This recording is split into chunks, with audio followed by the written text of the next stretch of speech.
Coming like a Hellcat.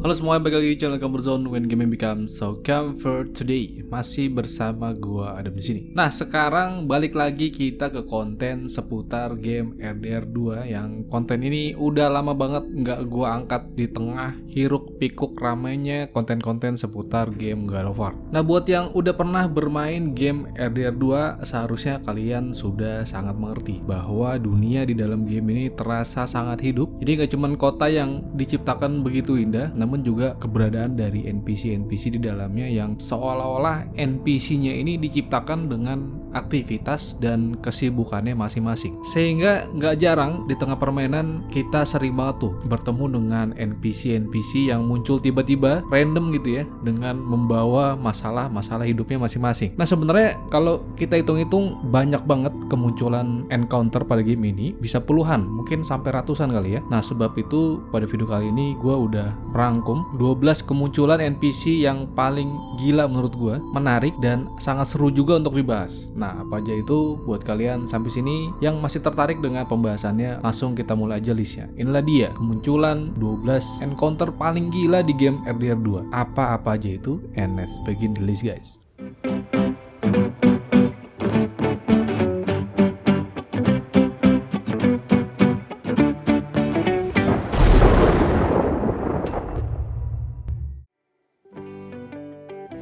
List encounter pertama, nah gue menyebutnya Big Hang Spank by Mama. Nah, cuman gue kasih tahu dulu nih, kalau adegan yang akan gue tampilkan ini adegan yang bisa dibilang cukup dewasa. Jadi buat kalian yang mungkin masih di bawah umur ya, mungkin masih ada yang umurnya berapa bulan gitu di sini, skip aja, lanjut di list bagian kedua aja. Nah, jika kalian pergi ke sebuah kota Valentine sekitar pukul kalau nggak salah 1.45 dini hari ya, tepatnya di titik ini nih. Nah, disinilah biasanya encounter ini muncul. Cara spesifik pada saat di chapter kedua atau pada saat di awal-awal permainan. Nah, jika kalian beruntung, nantinya kalian akan melihat dua orang pria sedang mengintip di jendela, dan jika kita iseng pergokin, nantinya dua pria tersebut merasa insecure gitu ya, dan mereka berdua pergi melarikan diri. Nah, pastinya jika kalian sebagai pemain pada titik ini, gue jamin banget pasti kalian penasaran apa yang dua orang tadi intip. 99% dari kalian pasti akan mencoba mencari tahu apa yang diintip dua orang tadi. Nah, rupanya kalau kita coba iseng ngintip di jendela, rupanya kedua orang barusan lagi ngintip pasangan di dalam kamar ini yang sedang melakukan tanda kutip ritual. Nah, jika kita lihat ya, di dalam ini memang terlihat jelas terdapat seorang pria yang jika kita dengarkan dari dialog orang yang ngintip barusan ya, yang udah kabur tadi, pria yang di dalam ini bernama Hank yang sedang di speng-speng. Nah, ini bisa diartikan sebagai ditampar-tampar gitu ya, bagian bokongnya oleh seorang wanita yang diduga wanita ini adalah teman saat ia sedang melakukan ritual ini ya. Namun jika kita dengarkan berdasarkan dialognya, seolah-olah si pria ini menyebut teman wanitanya itu dengan nama Mama. Apakah benar dia adalah mamanya, atau hal itu hanyalah fetis dari sang pria ini yang seolah-olah berpura-pura ia menjadi anak nakal yang sedang dihukum oleh ibunya. Nah, sehingga hal itu mungkin bisa membuat gairah pada saat dia ritual ganti olinya itu menjadi semakin menarik buat dia. Nah, jika kita intipin terus-menerus ya, nantinya Hank yang tadi dan teman wanitanya itu akan mergokin kita, dan gak lama kemudian dia akan menyuruh kita pergi dari sana. Namun sayangnya memang kita nggak akan pernah bisa untuk masuk ke dalam rumah ini, dan setelah ini juga nggak ada lagi kelanjutan ceritanya. Encounter selanjutnya muncul di chapter 4, tepatnya ketika kalian sudah berhasil masuk ke dalam kota Saint-Denis. Nah, dari sekian banyak encounter, nah encounter yang ini menurut gue yang paling mengerikan. Iya, mengerikan di sini bukan dalam artian serem ya, tapi sangat sadis menurut gue. Dalam satu kesempatan, kalian akan bertemu seorang stranger di tengah jalan, tepatnya di tengah-tengah wilayah Lakai, atau wilayah yang dikenal paling berawak dan paling banyak buaya-buaya di sana. Nah, si stranger ini kita bisa temuin pada saat kita bertemu dengan dia, keadaannya bisa terlihat ya sudah sangat payah gitu ya, udah nggak bisa gerak dan tangannya ini terluka, dan beberapa saat kemudian dia terjatuh dari kuda. Sehingga dari sini kita akan membawa si orang ini ke dokter terdekat yang berada di kota Saint-Denis. Nah, sampai di dokter, sayangnya dokter mendiagnosa bahwa tangan pria orang yang kita lihat ini rupanya sudah terinfeksi, bisa dibilang nggak bisa diobatin lagi. Sehingga jalan satu-satunya yaitu dengan cara mengamputasi atau memotong tangan yang terinfeksi dengan cepat gitu ya. Nah, sehingga dokter terlihat ya, dengan cepat dia langsung menyuntikkan obat penahan sakit. Lalu si dokter langsung memotong tangan pria ini secara perlahan-lahan, sedikit demi sedikit. Gua nggak tahu apakah ini akan kena dolar kuning, cuman kalau kalian masih bisa ngelihat scene ini harusnya masih aman ya. Nah, namun menariknya di sini jika kita perhatikan ya, muka dari sang dokter ini terlihat mukanya tuh kayak sepertinya dia santai banget, seolah-olah hal ini sudah menjadi pekerjaan sehari-harinya. Dan sepertinya dia juga sangat menikmati pekerjaannya, motong tangan manusia seperti motong tales. Nah, setelah beberapa sayatan, lalu nggak lama kemudian tangan si pria ini putus dan pria ini pun juga terlihat pingsan ya. Jadi dia pingsan bukan mati, karena memang mungkin sudah nggak bisa menahan lagi rasa sakit yang ia terima. Nah, sebenarnya encounter ini nggak habis sampai di sini, karena beberapa hari kemudian jika kalian muter-muter lah di kota Shen ini, kalian akan menemukan pria tadi yang rupanya dia akan dieksekusi hukum gantung oleh kepolisian setempat. Nah, rupanya usut punya usut. Berdasarkan informasi dari warga sana, rupanya sang pria tadi dihukum mati dengan cara digantung karena beberapa hari sebelumnya pria tadi telah membunuh seorang wanita, karena wanita yang ia bunuh telah menghina pria tersebut, sehingga pria tersebut marah dan membunuh wanita yang menghinanya. Menghina di sini mungkin karena semenjak tangan pria tadi dipotong gitu ya, kan jadi tinggal sebelah tuh. Sehingga mungkin si wanita yang dibunuh itu memperolok bagian tubuhnya atau dicengin gitu ya, karena nggak punya tangan gitu. Namun pada akhirnya ya pria yang kita lihat tadi ujung-ujungnya mati juga, namun dengan cara berbeda. Ya ini mirip seperti film Final Destination ya, sudah berhasil menghindari satu kematian, ternyata dia harus mati juga dengan cara yang berbeda.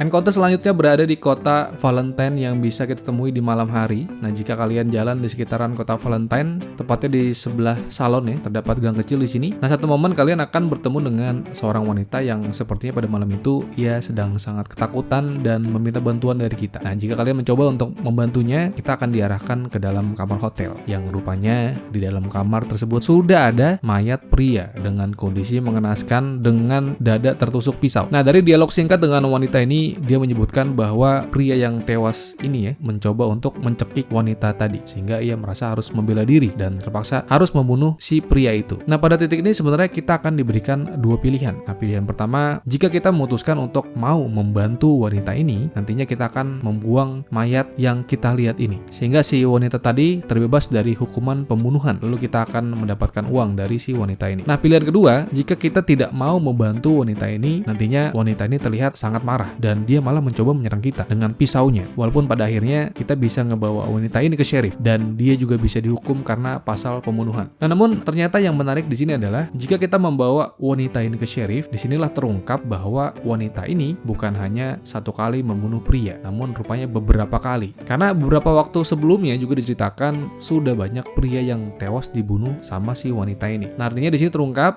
bahwa wanita yang kita lihat ini sebenarnya adalah serial killer dengan berbalut motif wanita prostitusi. Nah, lalu setelah itu, berapa hari setelahnya kita akan melihat di tengah kota Valentine, wanita tadi akan dieksekusi mati dengan cara digantung karena perbuatan pembunuhan massal yang telah dia lakukan. Nah, namun rupanya terdapat fakta menarik di sini. Jika kalian sebelumnya memilih untuk membantu wanita ini ya, pada saat kejadian di dalam kamar hotel, walaupun kalian dikasih uang, tapi berapa hari kemudian rupanya kita bisa bertemu dengan wanita ini lagi, yang saat itu lagi-lagi ia meminta kita untuk mencoba membantunya untuk menghilangkan jenazah pria lain. Nah, sampai sini artinya memang wanita ini adalah benar-benar serial killer, karena jika kita ngebantunya pun di kemudian hari dia akan tetap melakukan hal yang sama, yaitu membunuh pria lain. Sehingga menurut gue baiknya wanita ini emang harus dicemplungin aja ke sheriff dibandingkan kita bebasin.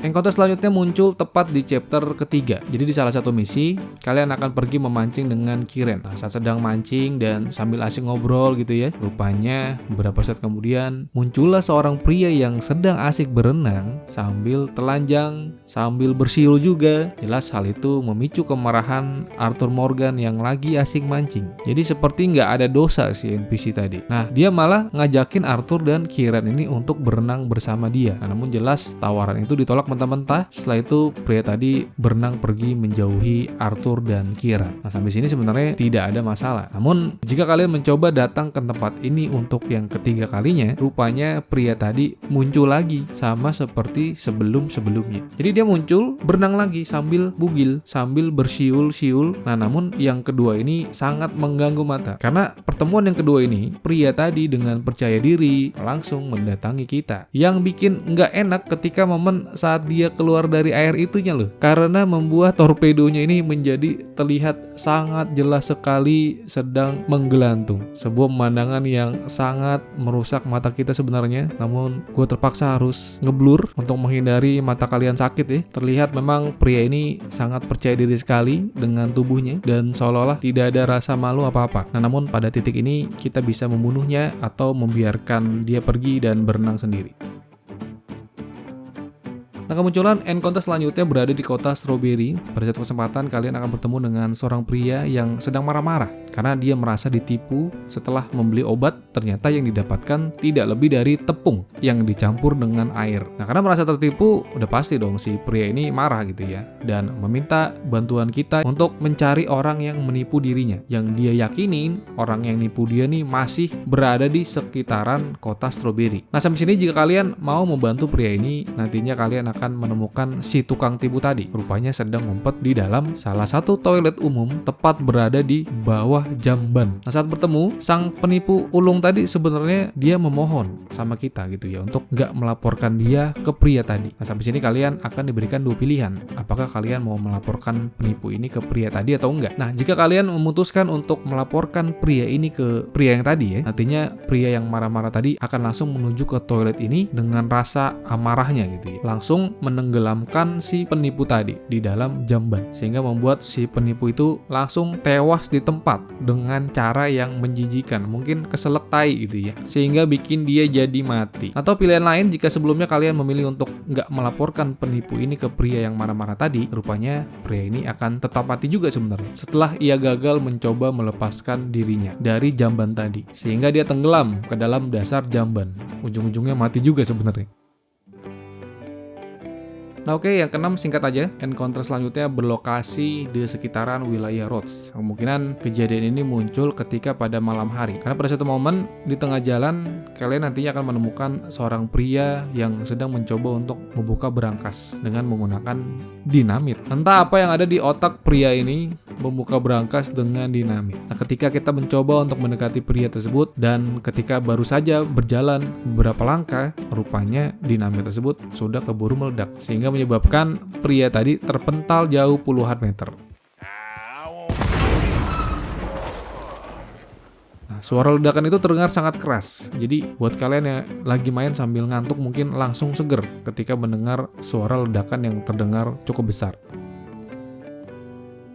Encounter selanjutnya, ini yang cukup banyak juga diperbincangkan oleh para pemain mengenai kemunculan Triple K atau sekte supremasi kulit putih. Nah, intinya mereka ini nggak senang lah dengan kulit hitam atau ras selain mereka. Nah, bahkan mereka tidak ragu-ragu untuk membunuh siapa saja yang memang di luar dari komunitas mereka, terutama para kulit hitam. Nah, satu momen pada game RDR 2 ini kita akan melihat para anggota Triple K ini sedang mencoba melakukan ritual di tengah malam dengan para kelompok-kelompoknya sambil membawa obor gitu ya, membakar salib besar yang ada di depan mereka. Namun lucunya, di tengah ritual itu, salah satu anggota mereka tidak sengaja terbakar, dan hal itu membuat yang lain bukannya membantu, justru malah ikutan panik, dan justru malah mereka pergi melarikan diri dibandingkan menolong teman anggota Triple K-nya ini. Nah, anggota ini sebenarnya bisa kalian temukan sebanyak 3 kali. Namun dari 3 pertemuan itu, memang pertemuan yang kita lihat barusan inilah yang menurut gua paling konyol.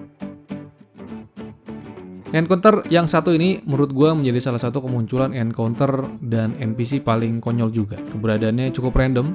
Kadang dia bisa kita lihat di Annesburg, kadang kita juga bisa melihat di Strawberry. Nah, jadi ceritanya kita diperlihatkan oleh 2 orang pria yang terlihat lagi gabut gitu ya, nggak ada kerjaan. Nah, pria pertama terlihat sedang membawa senjata Jadi sepertinya saat itu ia sedang ingin menunjukkan keahliannya. Dia pengen show off lah sama temen di depannya. Jadi dia ingin menggunakan senjatanya di depan temannya itu dengan bergaya-gaya. Nah, namun bodohnya beberapa saat kemudian tanpa sengaja senjatanya meledak dan langsung menembak paha dari si pria tersebut. Sehingga membuat mereka berdua kaget dan bodohnya dia masih asik berjalan santai, tidak memutuskan untuk pergi ke rumah sakit gitu ya, atau nggak minta bantuan temannya untuk melakukan tindakan pertolongan pertama lah. Walaupun terlihat ia kesakitan ya kalau lihat di sini, namun yang dilakukan hanyalah berjalan beberapa meter, lalu ia duduk dengan alasan ingin merenggangkan kakinya dulu. Jadi memang mentang-mentang NPC, jadi dia nggak takut mati dan mungkin berharap akan kekuatan yang ia miliki, yakni bisa spawn lagi kalau mati.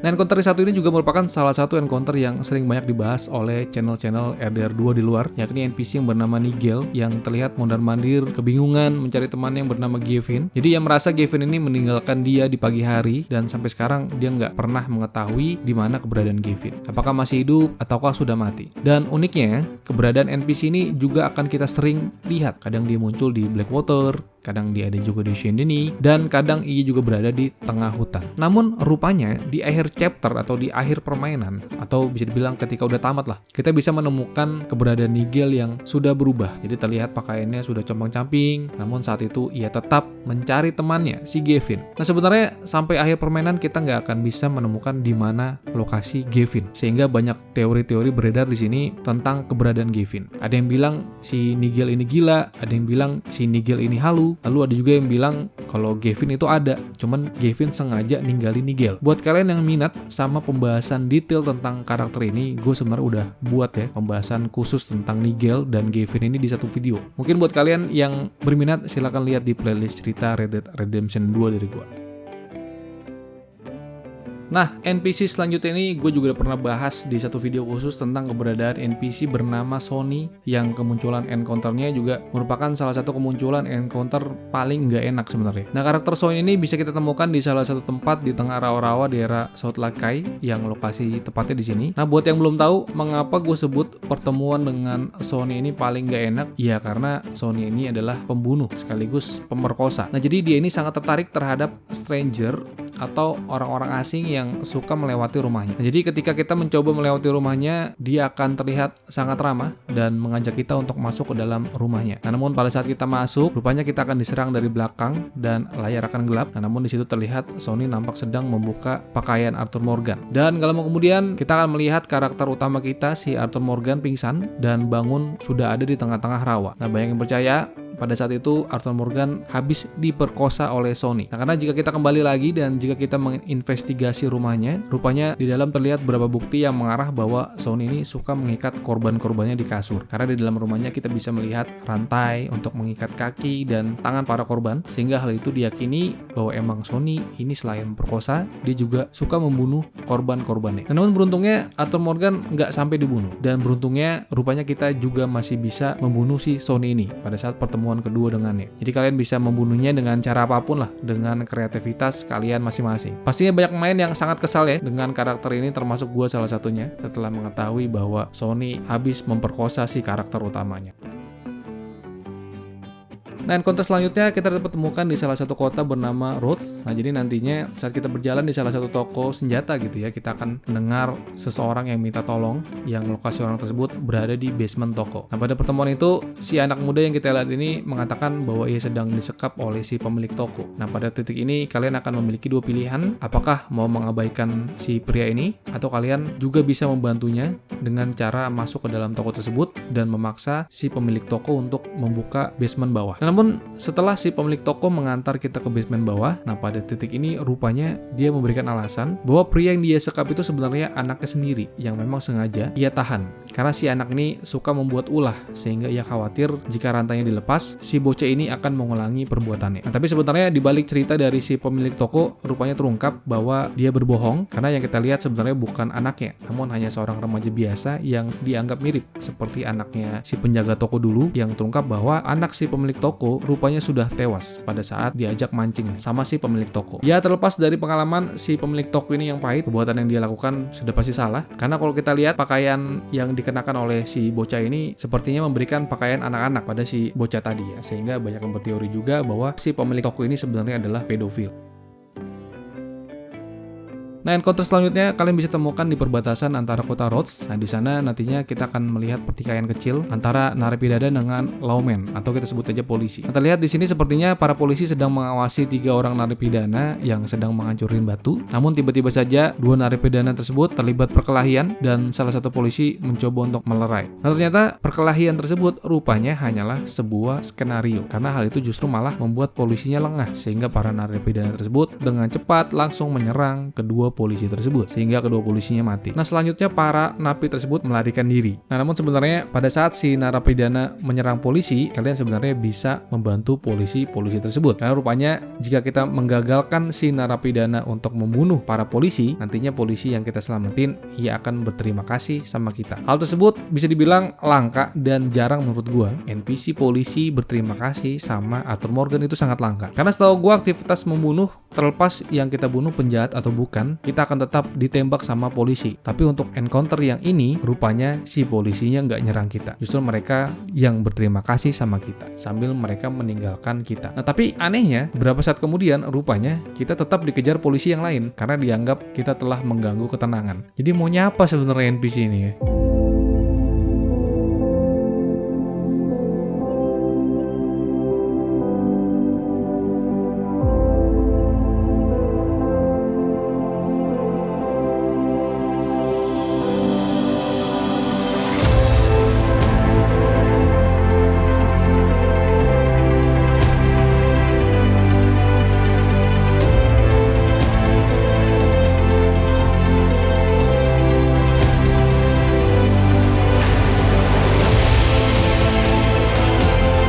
Nah, itulah tadi ya 12 kemunculan random NPC yang ada di game RDR 2 yang menurut gua paling konyol sekaligus menarik buat dibahas karena kemunculan mereka membuat dunia di RDR 2 ini semakin hidup lagi dan juga bisa mengisi rasa kebosanan kita di tengah misi-misi utama RDR 2 yang cukup banyak. Nah, namun di luar 12 tadi pastinya masih banyak banget encounter yang belum gue bahas. Nah, buat kalian yang menemukan encounter yang lain yang sekiranya menarik ataupun konyol, bisa diisi pendapat kalian di kolom komentar. Mungkin kalau ada kesempatan lain gue akan membahas encounter part 2-nya. Oke, mungkin itu aja dari gue. Semoga memberikan informasi dan hiburan buat kalian. Seperti biasa, silahkan mampir di IG-nya kita dan di TikTok-nya kita di thecoverzone_id karena ada fakta dan short menarik di sana. Dan jangan lupa silahkan di like, share, dan subscribe jika kalian suka dengan video ini dan jika kalian ingin mendukung channel ini untuk update video setiap minggunya. So, I'll see you guys in the next video and thanks for watching. I'm signing off and bye-bye guys.